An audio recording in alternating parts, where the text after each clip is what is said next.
As we descend further into the Kali Yuga, one of the more visible aspects of this age is degeneracy. Now, before I tackle that, you're probably asking, are we really in the Kali Yuga?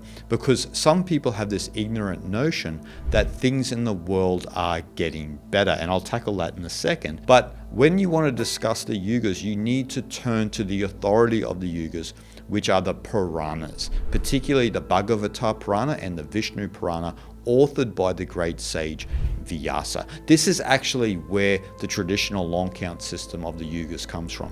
There is a short count system attributed to Sri Yukteswar, and you find that in the Holy Science, and you find that in his teachings. But even that idea comes from Vyasa. Vyasa came up with the Yugas, and he is one of the most instrumental sages all throughout the world, because if we look at Sanatana Dharma, most of the texts, the great texts that we find in the tradition, are authored by Vyasa. And so in the Bhagavata and Vishnu Purana, Vyasa mentions that we are in the Kali Yuga. And the Kali Yuga began 3102 BCE, and this age will last 432,000 years. Now, Dwapara Yuga, Treta Yuga, and Satya Yuga are all much longer ages than Kali Yuga. Kali Yuga only lasts a short period of time in universal time, but according to humans, it lasts a very long time.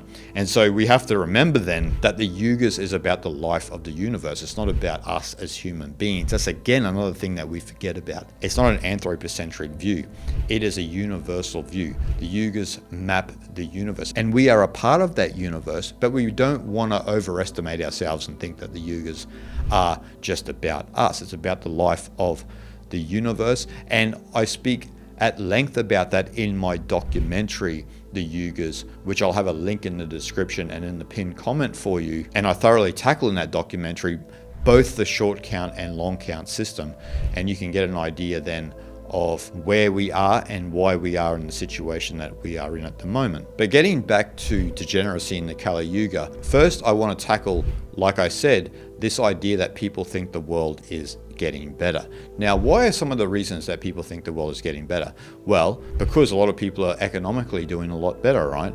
And so they're doing better economically, but are they doing better spiritually? Another thing I want to mention in regards to the date of 3102 BCE is that date is the date of the Kurukshetra War, and when the Kali Yuga began, as I mentioned, and that is where the great text of the Mahabharata is set, right? So when you read the great text of the Bhagavad Gita, which you find in the Mahabharata, and Krishna and Arjuna are in this dialogue on the battlefield of Kurukshetra, that is around that time. And the irony here is that Krishna in the story departs the world, right? He departs the world, and the irony is that that signifies the Kali Yuga beginning, and it's almost like that God left the world or left our consciousness. And so there's this great forgetting. As we move further into the Kali Yuga, we continually forget the ultimate nature of our existence, the ultimate nature of the universe. God, Brahman, Tao, if you will. And in this sense, Krishna, which is the avatar of Vishnu, and Vishnu is a representation of the ultimate reality of Brahman. And so Krishna, as the avatar of Vishnu, leaves the world, and that signifies a decline in a spiritual orientation in the world and more of a material focus, which I'll speak a little bit more in depth further.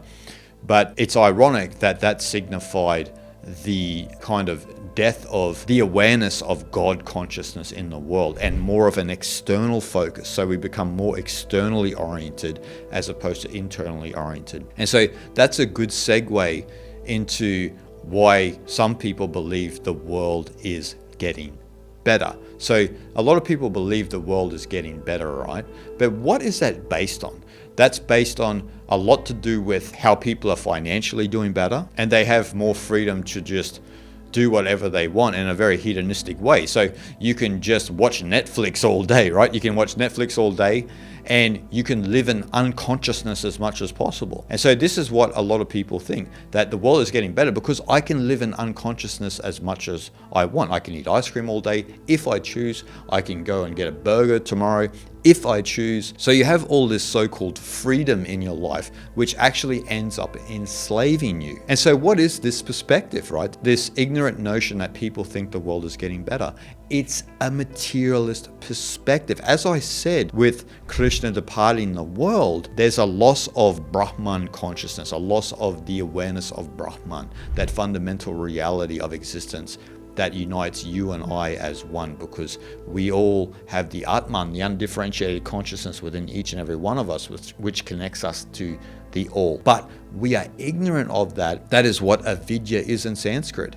It is that ignorance of Brahman, ignorance of that nature. So after Krishna departed the world, that ignorance began. And so we live in this constant avidya where we think just making money and watching Netflix all day and gossiping and going on social media and having a comment, throwing in your 2 cents as if you're important, that this is what freedom is. And no, it is not. It is a materialistic perspective, a materialistic orientation. Now, the fact of the matter is that the world is not getting better. And a lot of people don't like hearing that, because a lot of people like to live life with rose-colored glasses. But that's the fact of the matter. But I'll give you some examples, right? First of all, let's look at the exponential growth in depression, mental health issues, psychotic episodes, teen suicide. I mean, it's crazy at a certain level. Once you start to see the statistics, which I cover in my book, Spiritual Freedom in the Digital Age, your mind will be blown away. Not in a good way too, because I know when I was a child, I didn't even know what the word suicide meant until I was like 15 years old. And so that you see these rates of teen suicide is absolutely mind-boggling. And so you have all of these terrible things happening in the world, which are exponentially growing year on year on year. And no one seems to pay attention, and no one seems to want to do anything about it. Also, not to forget that 25 to 30,000 people a day die of starvation. And again, not many people know about it, not many people pay attention. And so just getting food and clean drinking water is not possible for most people. Does this sound like the Satya Yuga? That would be very sick if we thought it sounded like the Satya Yuga. It sounds very much like the Kali Yuga. And another thing on top of like the growing rates of suicide, depression, mental health issues, and so forth and so on, is the most destructive invention ever created, the smartphone and the social media apps on the smartphone, which are making people increasingly tribal, increasingly fanatical, and in some sense increasingly insane, which you see all around the world. You see people hit the streets and smash the cities up and riot, and it's all because of what they've seen on social media and on their phone without any critical thinking skills. And they will always try and justify their cause. And you need to ask yourself then, does that look like the social cohesion you find within the Satya Yuga? Or does that look like a world of unrest in the Kali Yuga? And so when you analyze all of this tribal and fanatical mentality that is influenced by social media and the smartphones, it is very strange, right? How do people fall for such silly narratives? How do people fall for such divisive ideologies that tech companies promote, that governments promote that hate you, that investment firms promote, so that they can keep you locked into their products and the companies that they support? So you willingly just support these companies and this and that because you think that that's the right thing to do, but you are being played. And this again is part of the Kali Yuga. This terrible habit that people acquiesce to anything that they hear, and they just obey and they follow the rules like a good soldier, and they go along and they don't apply any critical thinking skills. And so you get the world that you have. And what they promote is actually division. So then the people that believe in this, the people that hit the streets and smash up the cities and commit violence to people and the authorities and so forth and so on, are completely brainwashed by these companies that don't have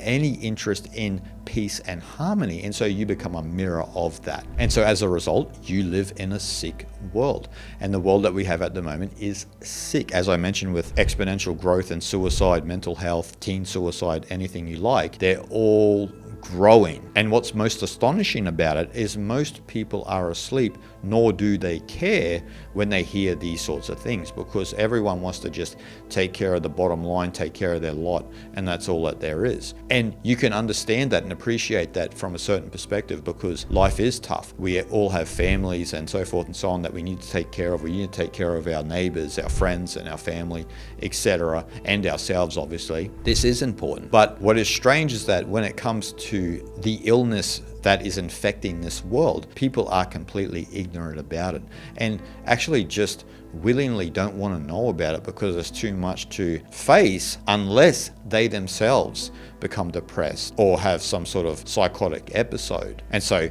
as I said, most people don't know the world is sick because most people are unfortunately asleep. And in regards to how this world is supposedly getting better and also the ignorance of this sick world, modern gurus in air quotes and spiritual teachers don't help this matter. We'll see a lot of gurus in air quotes all over social media and so forth and so on saying that the Kali Yuga has ended. I'm not sure why they do this, and a lot of those so-called gurus, self-proclaimed gurus, have never even read the scriptures, probably don't even know who Vyasa is, don't even know the Puranas. So I don't know what their vested interest in doing this is, probably just to gain followers and, to make more content, and it's completely inauthentic. And a lot of those so-called gurus in air quotes have made all sorts of wild predictions in the past, like throughout the pandemic and all of this and that did not come true. So these so-called gurus are just making up their own time system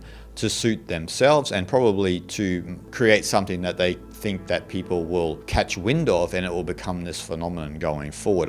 Look, I'm not sure why a lot of them do that. I know that the business of guruism in the modern day has become what it has, and unfortunately it is what it is. So you've got to really have a discerning eye. Unfortunately, a lot of people are naive, and because some of them sound eloquent and some of them are articulate, people believe them even though they've been caught lying and have been out of sync with what it means to follow Sanatana Dharma and the responsibility that a guru needs to take to actually lead people towards Dharma and to allow them to dive deeper into Sanatana Dharma and the traditions of Vedanta, Yoga, Sankhya, or what have you, and to keep people's minds focused on the knowledge of Brahman, that the ultimate reality is all that there is, and we are all a part of that, and we are that. And so a lot of them veer off that and create all sorts of interesting ideas to try and gain followers and so forth and so on. And the irony is, these same gurus, because of this, are asleep. And you see this, as I mentioned before, through their actions. You might see these so-called gurus shopping at all of these famous brands in Europe and this and that, and they're out of their mind shopping, dancing around, and it's very cringe, like it's out of accord. You would not see that, for example, with a Swami from the Vedanta Society. And you would never see it. They've dedicated their life to the knowledge of Brahman. And that's why I don't understand how people get attracted to these self-proclaimed gurus, but people aren't attracted to swamis who have had to pay their dues. They had to go through the work to understand the knowledge, to be able to communicate and pass on the knowledge to other people. Whereas someone just sitting around and says, I'm a guru, and then that's it, it's done, And so that's how it works in the modern day. And so for them, the beautiful thing is that if you just claim that you are a guru and you don't even understand the Brahma Vidya, you don't understand the Brahma Jnana, and you just say that I'm a guru, and then all you do is teach self-inquiry, or you teach yoga or any of these things, that somehow makes you a guru. And the thing for those people is that they can just follow hedonistic pleasures and be consumed by that as people pour more money into their organizations and so forth and so on. And so they can live this life of luxury on the back of other people, and there's nothing wrong if people donate and so forth and so on.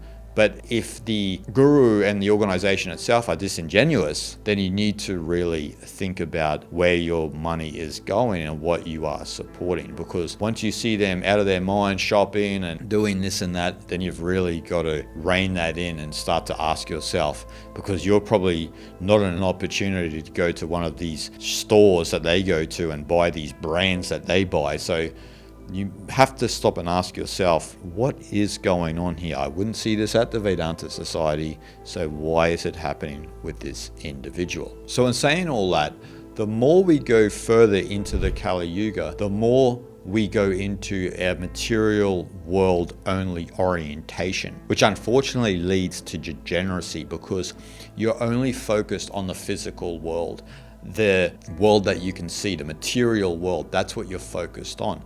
And so what happens in an age where your focus is only on the material world? As I said, with those so-called gurus, you're out shopping, you're getting things of that nature. Not that there's anything wrong with buying clothes for yourself, but you know what I mean. And even worse than that, on top of that, the degeneracy goes even deeper, right? So we have generations of people who are raised on pornography. We have a world that is focused on sex only. If you look at the advertising billboards around, they're all of the sexual nature. You watch a television program, a movie, it's all of the sexual nature.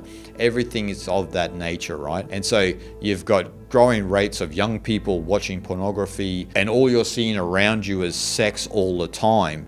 And on top of that, you've got this phenomenon where someone's sexual orientation is somehow important for you to know, when it should be private, mind you, and then companies and media organizations and this and that push someone's sexual orientation in your face as if it's a sign of virtue, when what they're doing is only adding to the degeneracy of the Kali Yuga. And so there's no surprise that you have pornography. There's no surprise that you have young people looking for sexual content, because everything in this modern age is about sex. And that's a part of the degeneracy of this age. Whereas like in the Satya Yuga, everything is about the ultimate, right? In the golden age, everything is about Shiva or Brahman or Tao, if you will. It's all about that. You find this still a little bit in India, because India is so God-centered. And so when you go for a chai and this and that, of course no one's speaking about sex, or there's not a lot of sexual content or advertising in India. The gods are promoted, right? Ganesha is everywhere, Shiva is everywhere, Vishnu is everywhere, Saraswati is everywhere. All of the great gods and goddesses are everywhere. That's the focus of the society. And when you stay there for a long time, it really affects you in a deep way. That's why when people stay in India for a long time, they're eager to get back there once they leave, because that feels right? That feels like something close to what the Satya Yuga would have looked like. And a lot of people will say, what about how dirty it is and this and that? Look, it's not perfect. It's not perfect, right? But when you look at it from this perspective, it is perfect. But then when you go outside of India and you go to many countries, particularly Western countries, there's sexual content everywhere. Everything is about someone's sexual orientation. Everything is about sex. And pornography is accepted. You know, that's what's really strange. Pornography is accepted. If you don't want to corrupt the young people, and you don't want to corrupt actually the adults, why is pornography even a thing? And so in speaking about that, what is even more disturbing is that in this degenerate age, people are trying to infect a young child's mind with this sexual ideology, and trying to infect these children's minds with adult behavior and tendencies. This is a sick world, and anyone that supports that needs to really look at themselves in the mirror for a long time and do some soul searching. It's very creepy. It's very creepy where the world is going and what people accept. But that's part of the Kali Yuga. That's the degenerate age. We are going further into degeneracy, and that's why you're seeing these sick things. But all you can do is reject that and call it out when you see it, because once you start pushing that sort of stuff on the children, we are going in a direction that who knows where we will end up. But it is not going to be a good place. And again, now if you're one of those that says, is the world getting better? Does that sound like the world is getting better? Now, as a result of all this degenerate behavior in this age, because we focus so much on degeneracy, we forget things that truly matter.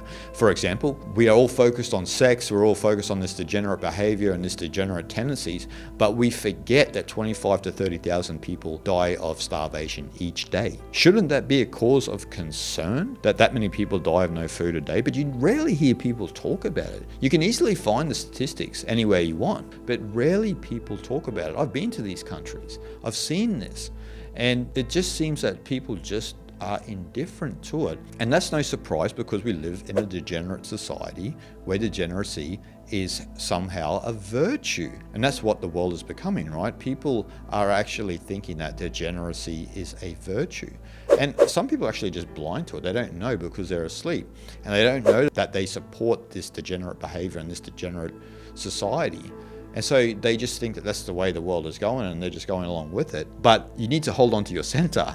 You should not be moved by the wind, by here and there. You need to have your spiritual focus, your spiritual center, and not be blown because some narrative said that you should think this way and act this way. And so sadly, in regards to this degenerate age, our sexual desires supersedes common good and decency and just natural morality, because it's all under the illusion of progress. People think that this is what progress is. We are becoming a progressive society because we are embracing our inner degenerate, and this is what makes a progressive society and a peaceful and harmonious society, which it obviously doesn't, because just have a look around you. But that's what is spun in the media, and that's what, unfortunately, what a lot of people believe. And on top of this, you've got the religion of technology, right, where people worship technology. And now we're coming into the age of AI, right? And I've been speaking about this for years. I spoke about this in my Yugas documentary, which you can find in the description and the pinned comment. And I spoke about this at length in that, and also in my book, Spiritual Freedom in the Digital Age. Somehow, again, people think that this is a good thing. Like, they think that there's nothing bad is going to come from this. So the mentality here is that we continually outsource our skills to other things, right? And so what are we going to be outsourcing with AI? Like, if nobody works, if nobody's doing anything, what are they doing? Are they just sitting there just watching Netflix, watching sport, watching whatever garbage is on TV or on social media? Is that all they're going to be doing? Like, this is complete bonkers. Like, to continually outsource our skills. That's what makes us beautiful as a human, these skills that we have, that we can make our second nature, and we can do all this. And so what will be the eventual result of AI? Well, it'll be a devolution. Because as we devolve into following this path of AI, and everyone is excited about it. I heard someone say the other day that they can't wait for their children to learn from AI. Someone who hasn't had children actually at this moment, and they were saying they can't wait for that. And I was thinking, oh my Lord. But anyway, so AI is only going to make us dumber. There's no two ways about it. It's not going to make you smarter because you ask AI something and it says, hey, it's like this, and then somehow you are smarter. To become intelligent, to have knowledge, and to comprehend and to contemplate and so forth and so on requires effort on your part. I can't give you this little tablet and then you have it, right? You need to connect the dots. You need to grow and gradually understand. Even with Eastern spirituality and philosophy, right? That's how you go deeper into this knowledge. It takes time. One thing connects to the other, connects to the other. And then you have this framework and understanding that's deep within you, which becomes your second nature. I can attest to this because I've been teaching for 2 decades. And before that and now, everything that I understand is just getting deeper and deeper and deeper, and it's thrusting me more into a deeper contemplation every day on the nature of existence. But if I just had an AI robot telling me this is what reality is, and it just gives you like a 1-sentence statement, what is that? It's meaningless. It's meaningless to you. So AI will only make us dumber. That is a fact, because we'll be outsourcing, not our hands this time, we'll be outsourcing our mind. And once you outsource your mind to someone else, it's just like allowing an authoritarian government and dictatorship to promote their own divisive narratives on you so that you don't think for yourself. But this is even worse because you don't even have to think. You just need to type something into the computer, to the robot, and the robot is just going to tell you that this is the way it is. And you'll be like, yes, AI, yes, I believe you, with no question at all. And so AI, the religion of technology, everything is about sex. This is all a part of this idea of progressivism, right? That the human race is progressing. but the human race is not progressing, and only those with the eyes to see can see that, right? Vyasa knew that. He would not have wrote all those scriptures if he didn't. He would not have wrote the Puranas if he didn't. He wrote the Puranas for us who would be spiritually starved in this age and need guidance, because everyone is materialistically focused. They're focused on their bank accounts. They're focused on their possessions. They're focused on what someone is saying about them. They're focused on what they're saying to someone else, their own agenda, and so forth and so on. They're not focused on bringing themselves back to the center, understanding the true nature of reality, and dedicating their life to contemplation. Even though we all still have to live as a human and have a day job and so forth and so on, but our orientation is different. We have a spiritual orientation, not a materialist orientation. And so when we don't have a spiritual orientation, when we have a materialist focus, the only way that we think then is in black and white ideas. We only think in black and white, and we can't think in nuance. And you see this in the modern day, right, where people don't have nuance. So you could say something and it could mean many different things, but people discern it in a black and white idea according to their subjective perspective, right? And so we are becoming robotic like AI as a result, right? Like we are becoming like that because the religion of technology is training us to be a certain way. And how is it training us to be? Well, it's training us to reside in one part of the brain, which is the left side of the brain. And so the world wants you to reside just in the left side of the brain. And so what is the left side of the brain? Well, I look at this from an Ian McGilchrist perspective, because his work in neuroscience is some of the most in-depth that you'll ever read. So I highly recommend reading The Matter of Things, right? And he goes deep into the hemispheres of the brain and how that our kind of pop psychological perspective of the left and right brain are wrong, not totally wrong, but are wrong in the sense that, you know, we think of it like, oh, in the left it's analytical, it's like this and that. In the right it's intuitive, and so forth and so on. Now that's not untrue, but it's also a bit vague, and also it doesn't address how the left and the right hemispheres work together in some sense. And so I highly recommend that book. But as Ian McGilchrist mentions, that we live in a world where we're being completely locked in this left side of the brain. So we are overly rational, overly analytical. We think too much in black and white. And so we live in a world where spirituality and religion begin to decrease, because all we do is we think in a rational perspective and it doesn't make sense to us. And so we're not thinking in an intuitive way. We're not coming back into that sort of spatial awareness that we have within ourselves that understands a lot more about the world than the left side of the brain, which is overly analytical. It can only address certain calculations and so forth and so on. But it is the right side of the brain that understands the world at a deeper level. This is what understands facial cues, is what understands that that's going to kill you, that thing over there, and so forth and so on, right? You don't need to learn that if you're in a room with a lion, that lion is, you know, he's licking his chops, right? But you don't need to analytically think about that and think about it in a black and white way. You don't need that. But see, this focus on the left brain leads into this degenerate world that we live in, because we don't have that kind of natural moral compass, and so we just analytically think about things. Okay, I can use porn for a certain reason and that's going to serve its purpose, and that's it. But there's a lot of other things that are happening when you watch porn, when you do the deed, and so forth and so on. It's not as simplistic as what you think. There's a lot more going on in the world than just doing this and that because that's what's required in that moment, right? And so that again is part of this religion that the human is progressing in the world. But what we're doing is we're just locking ourselves in the left side of the brain, and we are starving the right side of the brain for oxygen. And so we then become more and more disconnected with our spiritual heart, our spiritual core, because a lot of those intuitions and a lot of that understanding comes from the right side of the brain. And so we're locked in this left side of the brain where everything is analytical, everything is scientific, everything is rational, and our perspective of the world lacks nuance. And so we see the world in a black and white way, and then we judge the world according to that.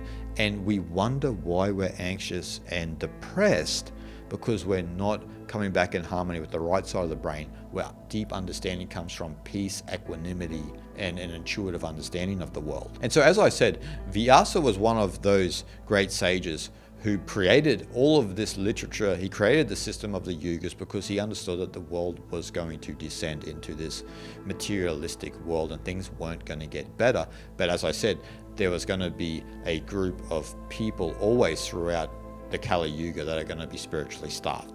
And this is not just Vyasa's opinion. You'll see also with the traditionalists in particularly the 20th century that had this orientation as well, right? So Rene Gunon, Ananda Kurumaswamy, you had Frithjof Schuon, and also Julius Evola. Now, in Evola's masterwork, Revolt Against the Modern World, he has an amazing quote in regards to this idea of progress and how it relates to the Kali Yuga. No idea is as absurd as the idea of progress, which together with its corollary notion of the superiority of modern civilization, has created its own positive alibis by falsifying history, by insinuating harmful myths in people's minds, and by proclaiming itself sovereign at the crossroads of the plebeian ideology which it originated. In order to understand both the spirit of tradition and its antithesis, modern civilization, it is necessary to begin with the fundamental doctrine of the two natures. According to this doctrine, there is a physical order of things and a metaphysical one. There is a mortal nature and an immortal one. There is the superior realm of being and the inferior realm of becoming. Generally speaking, there is a visible and tangible dimension, and prior to and beyond it, an invisible and intangible dimension that is the support, the source, and the true life of the former. I love this quote by Evola, and I highly recommend his book, Revolt Against the Modern World, for anyone.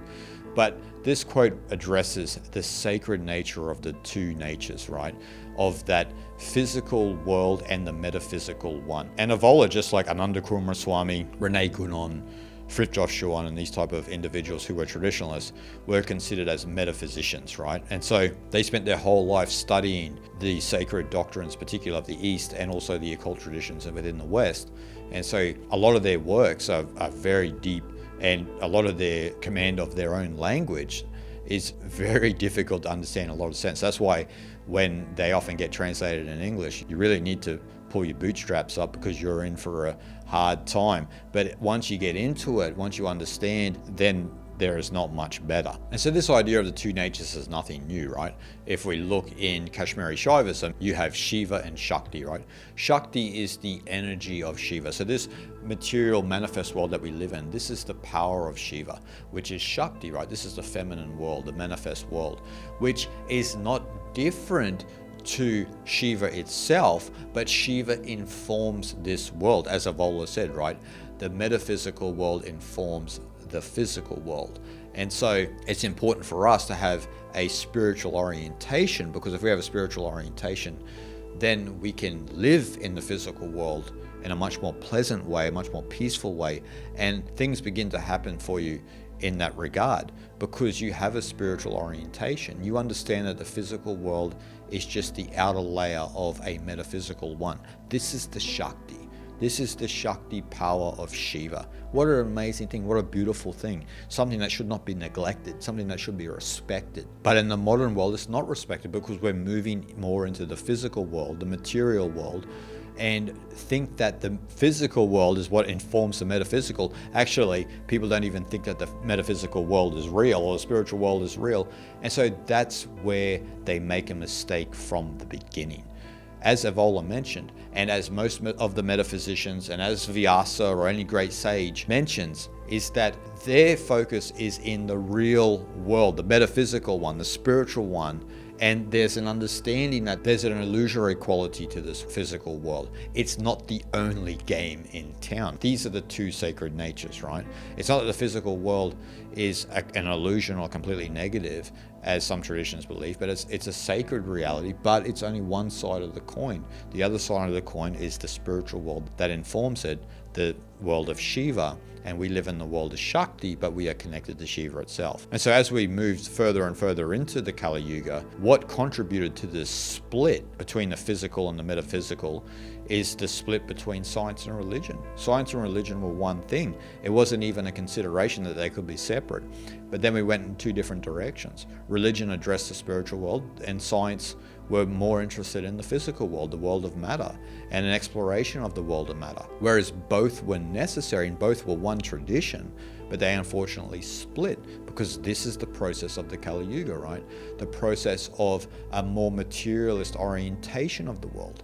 And unfortunately, a lot of those religions have a materialist orientation as well. Some of those religions are more interested in demographic swamping, and some of their doctrine is more of a political analogy rather than spiritual, right? And so you see this kind of splintering, and then this materialist focused and orientation of both science and religion in some sense. Not all religions, obviously, but in the religions that split from their scientific sibling. And so you're probably asking, what do we do about this idea of human progress, this so-called human progress that we have? What do we do about degeneracy? What do we do about all of these things that are dividing humanity? Well, we need to return to the spirit of tradition with a capital T, as Evola mentioned, which is the antithesis of modern civilization, as he mentioned.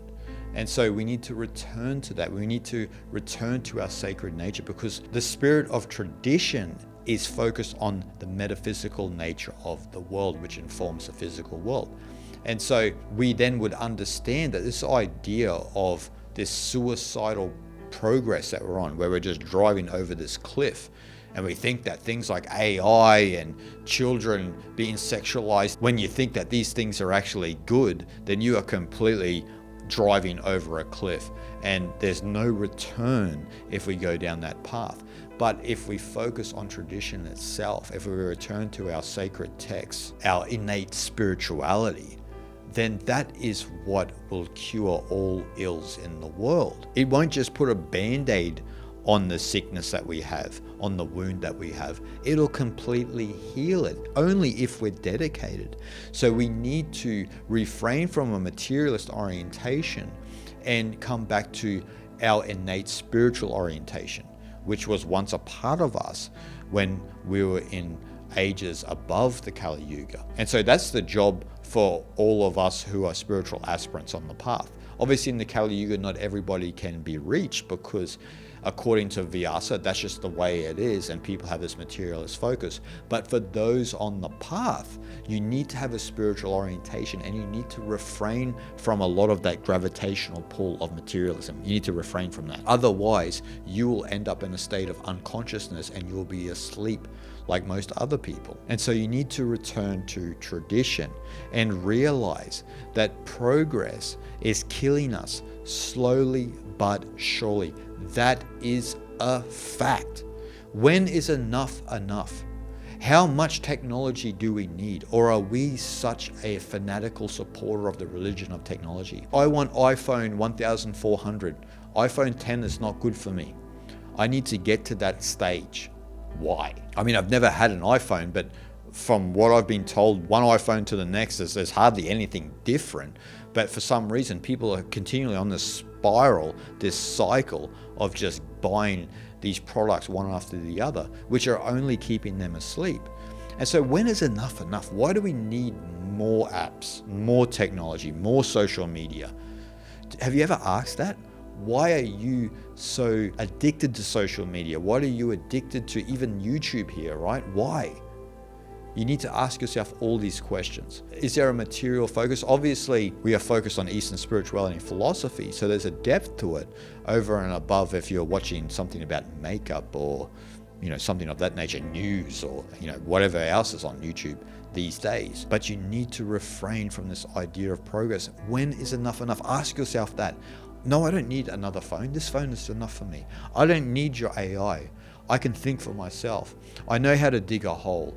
I know how to calculate my finances. I know how to do all of this. I don't need your help. Sorry, but because we don't turn back to the spirit of tradition and we focus just on this idea of progress, we're becoming more divided, and there is no social cohesion. That again is a fact. There was far more social cohesion just 15 years ago, before apps on a phone were a thing. And so ask yourself then, if that is the way it was, then are you being indoctrinated? Are you being influenced by what is on the phone? I mean, it's a no-brainer, right? I'm asking a silly question, but I think it is, in some sense, a big question for people who have never thought about it. And I think most people just don't think about it, which is very, very sad. And so if we want to eliminate degeneracy from our world, if we want to live in a world that has some sort of mode of sanity, we need to understand the two natures and return to our spiritual nature and understand how it informs the material world. And so to be invested into one side of the coin is complete suicide. But to understand the material side of the coin from the opposite side of the coin of the spiritual, then and only then can we understand the problems that we have in the world and the world that we can have in the future if we understand that. And we can live in a world of peace and harmony with each and every one of us. And there will be social cohesion. There will be a renaissance of spirituality. There will be a focus on consciousness and the nature of Brahman, God, if you will, Tao, if you will. There'll be a focus on that, a return to that. It won't just be in isolated circles. It will be, as I mentioned, it'll be much like India, where there is a spiritual orientation. Probably gods will be everywhere and so forth and so on. It'll be beautiful. You wouldn't see any sexualized advertising here and there. That would have all disappeared. And so that onus is on us, the spiritual aspirants of the world. Are we really on the path? Are we really centered on the true traditions? Or are we slightly influenced by the media, slightly influenced by the narrative? Are we slightly influenced by degeneracy? And so in the end, you need to ask yourself, when is enough enough? Can you be content where you are right now? Or is there still that anxiety to be someone else or to get something else that is supposed to fulfill your existence? Or will you finally embrace one of the great teachings in the Tao Te Ching, where Lao Tzu says, do you know the contentment of contentment? And once we know that contentment of contentment, then we can live in the world, in the traditional world, without a need to dive deep into the world of progress, because the world of progress is heading off a cliff into suicide and insanity, and I'm talking of a collective nature. But it is up to each and every one of us to realize where we are going and pull the brakes on. And once we pull the brakes on and we return to the spirit of tradition, then and only then will we understand the true nature of ourselves, which informs the nature of the physical world that we all live in. Shanti, shanti, shanti.